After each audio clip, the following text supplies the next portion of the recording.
বল হাতে তাসকিনের দল শারজা ওয়ারিয়র্সের বিপক্ষে মুন্সিয়ানা দেখিয়েছেন বাংলাদেশি কাটার মাস্টার মুস্তাফিজুর রহমান। মাত্র 2 ওভার বোলিং করার সুযোগ পেয়েছিলেন ফিজ, আর এতেই শিকার করেছেন দুইটা উইকেট। বলে রাখা ভালো, এই 2 ওভারে মুস্তাফিজ খরচ করেছেন কেবল 13টা রান।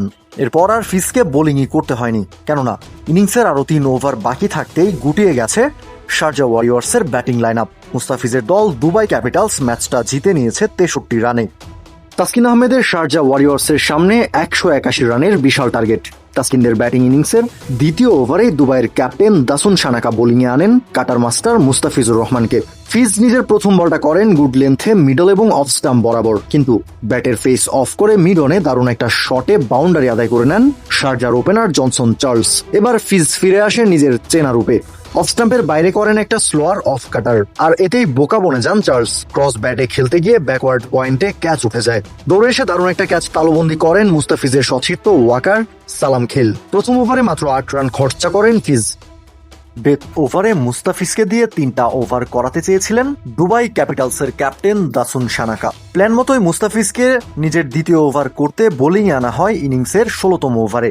প্রথম 4 বলে মাত্র 5টা রান খরচ করেন ফিজ এবং ওভারের 5ম বলে শিকার করেন আদিল রশিদের উইকেট।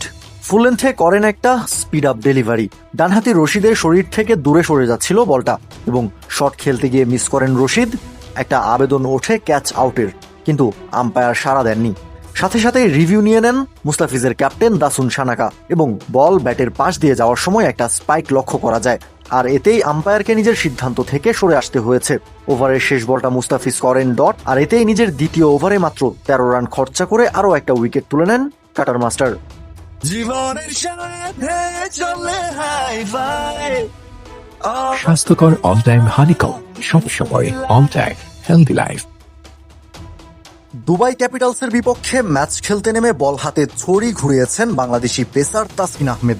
4 ওভারে তাসকিন উইকেট শিকার করেছেন মোট 3টা। জর্ডান কক্স, সিদ্দিকুল্লাহ অতল এবং দাসুন সানাকা একে একে ধরা পড়েছেন তাসকিনের পেসের মায়াজালে। শারজা ওয়ারিয়র্সের হয়ে মুস্তাফিজের দল দুবাই ক্যাপিটালসের বিপক্ষে খেলতে নেমে অবশ্য প্রথম ওভারটা মন মতো যায়নি তাসকিনের।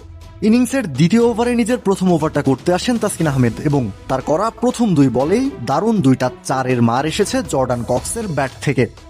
বাকি 4 বলে কোনো বাউন্ডারি না এলেও তাসকিন সে ওভারটা শেষ করেছেন মোট 12 রান খরচ করে। এরপর আবার তাসকিনকে পাওয়ার প্লের শেষ ওভারে বোলিংয়ে আনেন শারজা ওয়ারিয়র্সের ক্যাপ্টেন সিকান্দার রাজা, কিন্তু এবারও ওভারের প্রথম বলেই সিদ্দিকুল্লাহ অতলের কাছে একটা 4 হজম করে বসেন তাসকিন। ওভারের শেষ বল হওয়ার আগ পর্যন্ত মোট 9টা রান হজম করে ফেলেন এই বাংলাদেশি পেসার, কিন্তু তাসকিনের ঘুরে দাঁড়ানোর গল্পটা সেখান থেকেই শুরু হয়। ওভারের শেষ বলটা তাসকিন করেন একটা বেক অফ লেন্থ ডেলিভারি এবং সেই বলে স্কোয়ার কাট করতে যান দুবাই ক্যাপিটালসের ব্যাটার জর্ডান কক্স, কিন্তু ব্যাটে বলে করতে পারেননি ঠিকঠাক। ক্যাচ চলে যায় উইকেট কিপারের কাছে এবং সহজেই সেই ক্যাচটা তালুবন্দি করেন তাসকিনের সতীর্থ উইকেট কিপার। ইনিংসে নিজের প্রথম উইকেটের দেখা পান তাসকিন, কিন্তু ততক্ষণে মোট 2 ওভার করে 21টা রানও হজম করে ফেলেছেন এই টাইগার পেসার। এরপর তাসকিনকে আবার বোলিংয়ে আনা হয় একেবারে ডেথ ওভারে। 18তম ওভারটা করতে এসে প্রথম বলেই ছক্কা হজম করেন তাসকিন। আফগান ব্যাটার সিদ্দিকুল্লাহ অতল ততক্ষণে করে ফেলেছেন 66 রান। ঠিক পরের বলটাতেই আবার দারুণ কামব্যাক করেন বাংলাদেশি পেসার তাসকিন আহমেদ। এবার চেঞ্জ অফ পেসে দারুণ মুন্সিয়ানা দেখিয়েছেন তাসকিন। মিড অফের উপর দিয়ে একটা লফটেড শট খেলতে চেয়েছিলেন অতল, কিন্তু টাইমিংটা ঠিকঠাক না হয় এবং বলে গতি কম থাকায় ক্যাচ উঠে যায় মিড অফে এবং সেখানে দাঁড়িয়ে থাকা ফিল্ডার সিকান্দার রাজা সহজেই তালুবন্দি করে ফেলেন ক্যাচটা। দুবাই ক্যাপিটালসের বিপক্ষে তাসকিনের শিকার 2 উইকেট। 18তম ওভারে তাসকিন মোটে খরচ করেছেন 7টা রান। এরপর তাসকিনকে বোলিংয়ে আনা হয় ইনিংসের একেবারেই শেষ ওভারে, যেখানে প্রথম বলেই দাসুন সানাকাকে আউট করে নিজের 3য় উইকেটটা বাগিয়ে নিয়েছেন ঢাকা এক্সপ্রেস। যদিও ওই ওভারে সব মিলিয়ে মোট 12 রান খরচ করেছেন তাসকিন, তবু ম্যাচের হিসেবে তাসকিন যে আগুন ঝরা বোলিংটাই করেছেন তা আর বলার অপেক্ষা রাখে না।